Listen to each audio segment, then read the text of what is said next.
Welcome back to the channel, everybody. Look at this. My pickup is up in Skyscrapers somewhere here. Residential pickup, picking up 50 pieces of something, and it's delivering to Whitefish, Montana. Originally, it was supposed to pick up Saturday, one pick, one drop on Monday, and yesterday they added one more stop as a second pickup. So they asked how much extra. We told them $100 extra. So $10.50 altogether is the price, $1,050, and gonna go see what we're loading up. Not gonna take the camera with me because I don't feel like it.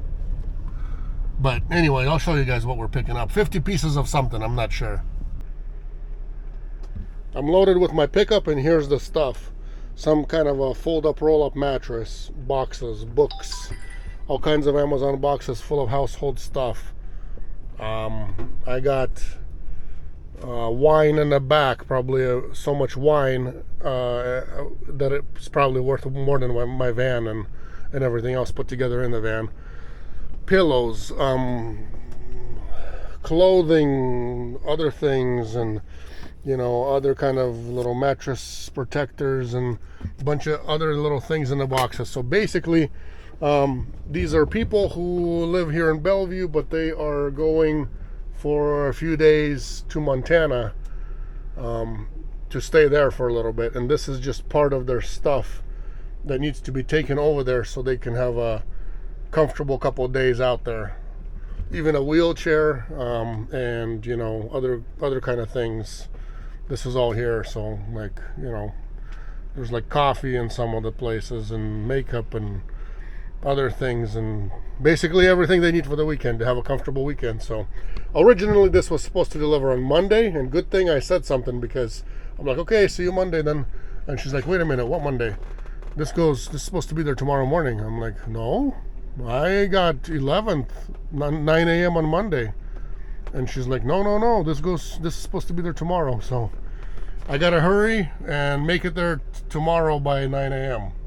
from Bellevue to Kalispell, Montana. We can get it done. I have no problem with it, but it's just broker's approval, and they're going to be taking my sweet time now. Going to be passing through my home base town. I went home and showered, got a little freshened up, and keep on trucking. GPS arrival time says 4:24. But I don't think that's the exact time. The only thing is also it's a change of time too, so gotta account for that, the time change, so I'm not late. So I gotta figure out what time is when. Maybe I'll text one of my sons or somebody and ask him, hey, what time is it at home? That way I can accordingly be there on time still. So I think my ETA is probably like 3:30ish as far as getting there. So I'll sleep a bit. Hopefully I can get there straight and just sleep on site or somewhere really close nearby. If I can't and it's too risky, then obviously, yeah, I do have a little bit of time that I can, lay down and rest.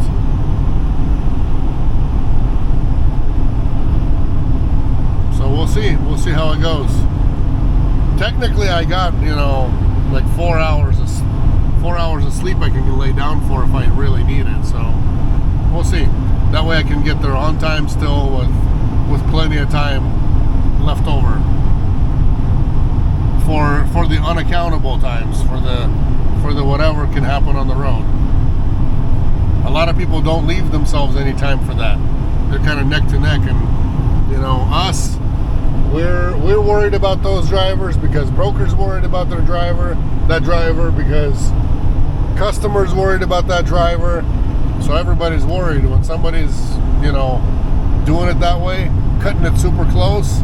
It's not good for anybody, because you could have a flat tire, you're late, then that's your fault because you had time. If you're going on something direct and something happens, then yeah. But if you had time and you went home and you slept or whatever you did, and you're late due to whatever, traffic, accident happened, and you got stuck in traffic,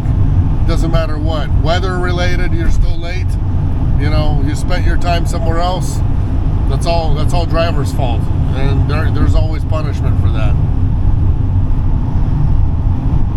But like I said, the only way that doesn't work that way is if the driver's driving direct and all this happens and we get those updates, we pass those updates to the broker passes it to their customer. Then that's the only real way of actually, you know, knowing and telling them you won't get in trouble. Otherwise, if you burned your time somewhere else at home, you know, stop by the weekend at home or whatever, or stop by the weekend, or stop by for most of the day at home and decided to keep going, that's driver fault. That driver error, that gets punished. I made it here. I think it's 3:30 local time, something like that. Nowhere really to sleep. This thing is like out in the country, through the mountains, through the dirt road, and I'm here.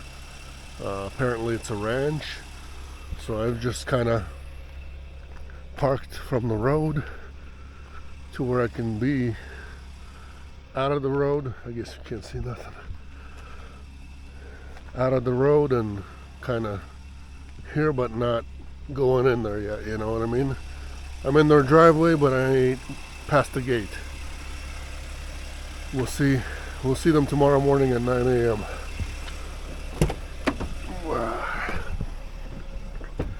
They still have snow here. Everything else around here does not have snow. Or not that I noticed anyway, around Kalispell. Not much going on with snow. But here they do, so. Got my heater running. Bedtime, and we'll see each other in the morning. Hopefully nobody will be waking me up tomorrow morning. Or at night, trying to see who I am and what this is about. I just didn't want to go over there and park in front of somebody's house in case they got security cameras or whatever, get them worried and all that kind of stuff. I just rather like this, you know, stay in the driveway and, you know, go from there.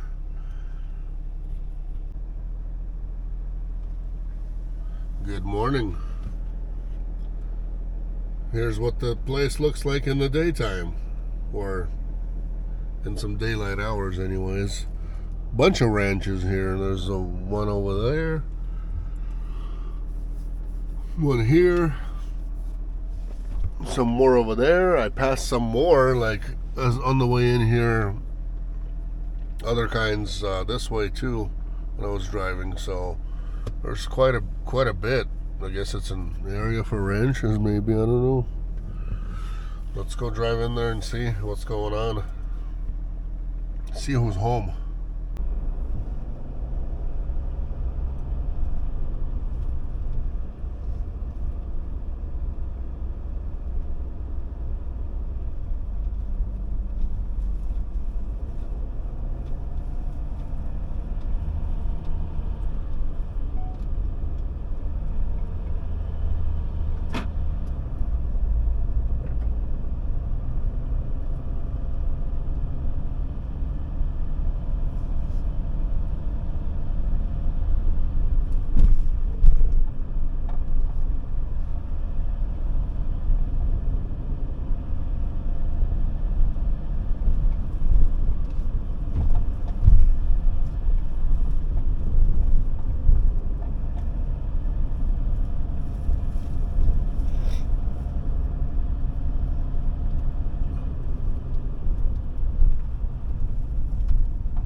see if it's gonna do it again. Let's back out. It's not even doing it, huh? Ah, this phone's been acting up. I don't know. If you guys got T-Mobile, let me know how you do in Montana.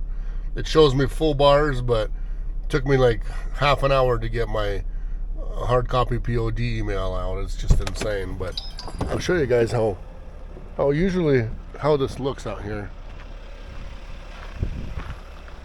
Open, nice big house out there. The place where I unloaded is right there. It's another place right there, probably their guest house, or I don't know, maybe the owners live there, or maybe the people who take care of the place. Not sure. Didn't ask too many questions. It's kind of none of my business. I asked questions, but I didn't ask all the questions. Who cares? You know what I mean? Why do those people that come here to work, you know, why are they supposed to answer me everything I'm interested about? So I don't know. One of them kind of things where, you know, like if I shouldn't be asking those kind of questions, then, you know, maybe I shouldn't.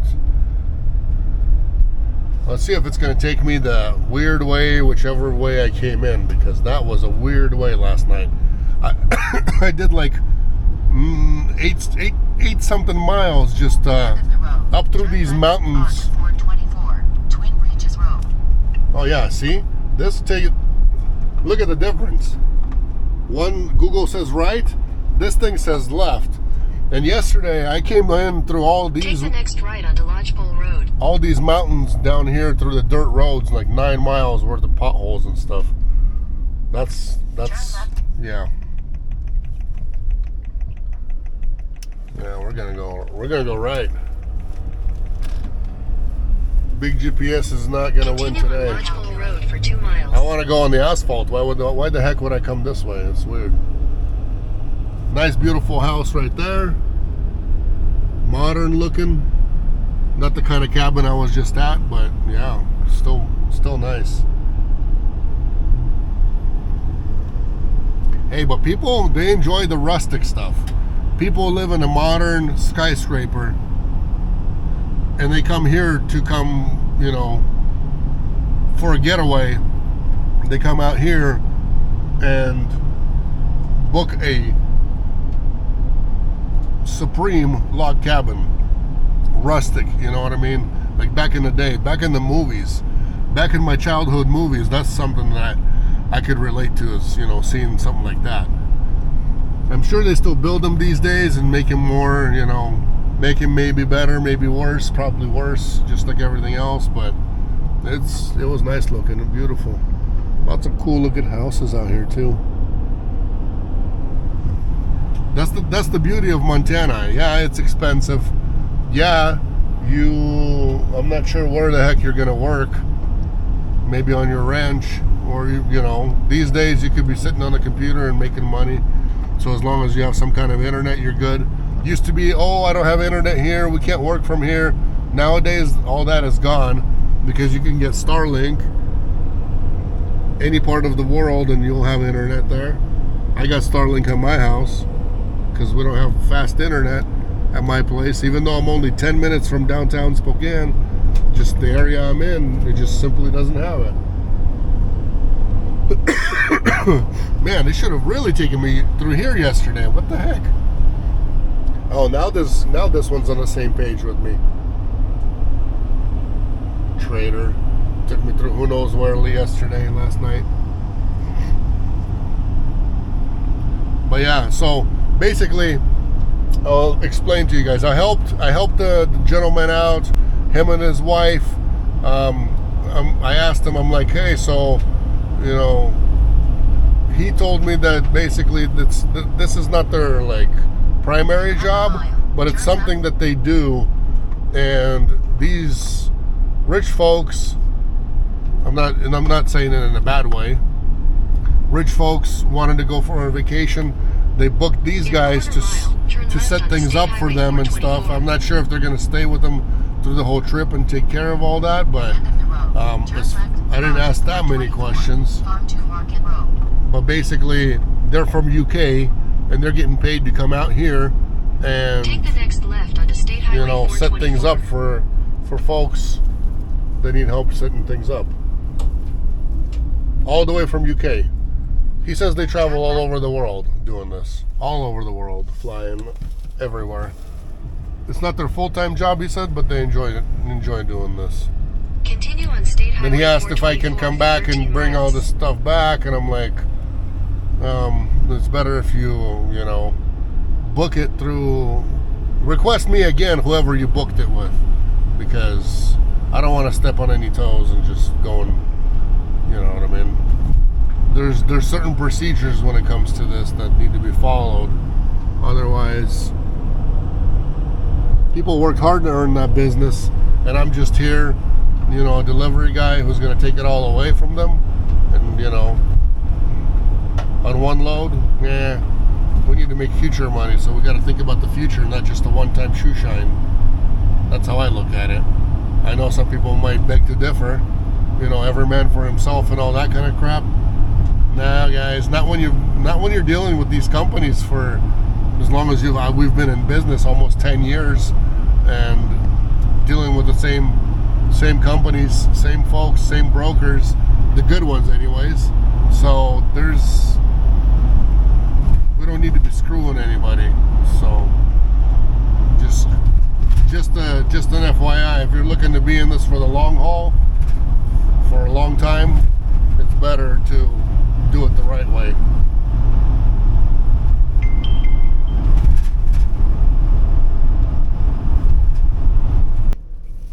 I don't know if I told you guys or not, but the nice gentleman, he gave me a cookie that I've almost finished. He was going to give me 2, but I said, no, I'll only take 1 if you take 1. And he didn't really want to, but I'm sure he probably had his with his coffee by now. Because I didn't want one, and I was driving, looking at it, and I'm like, why would somebody give me a bad cookie if they wanted me back on this load to take the stuff back? You know what I mean?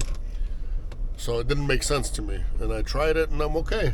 The other thing, second time in 10 years, somebody tipped me $30. You guys see that? $30, second time. The funny thing is, the first time I got a tip, it was also in Kalispell on Flathead Lake, on the lake where I did those cabinets. That video is on here. So you guys, if you haven't seen that one, find it and you'll see. It's all those kitchen cabinets that we had to take in and carry in for that one gentleman. And he tipped me $20. That was the first tip I ever got. Otherwise, I've never received a tip before. So this is the second time I got tipped. From a gentleman from UK, because it's probably proper. UK is all about the properness, if you guys didn't know. It's probably proper that you have to tip all the time in UK, I imagine. That's just how, things are, maybe. I don't know. Or maybe when they use people in moving or whatever, maybe they get tipped because, all that labor, all that extra stuff, and, they do care. If they show like they care about your stuff and everything else, kind of makes sense to give them something. Because they are taking care of your stuff. They could easily be throwing it around and dropping it. But no, things get taken care of. So, I don't know. That's just my thought. But thank you to that gentleman, Sam, that did that. I appreciate it. I told him I appreciate it. You didn't have to do that. Are you sure you want to, tip a guy? But hey, he was sure, and I'm grateful. So that's how things work out. I'm gonna go use the facilities here on the way out. I just filled up $3.89 here in Kalispell on the way out on Highway 93 for diesel. It's jumping back up in some places. It used to be under $3, $2.89, $2.79. I've even filled up for $2.79 a few months ago, and then all of a sudden now it's $3.44 at State Line. And then $3.89 here in Montana. So State Line of Idaho and Washington, it's even cheaper than diesel in Montana. Can you guys believe it? How, why, I'm not sure, but yeah. Well, I'm grateful and happy. We'll leave this tip here, that way I remember Montana. I always like coming here, but if you get tipped, That's even, this will kind of be like for, I don't know, for just in case kind of money. I'll just kind of leave it there for now. We'll see how quickly and how long it'll take me to actually be able to use that money if I ever need it, that cash. But we'll keep it there. Let's get home.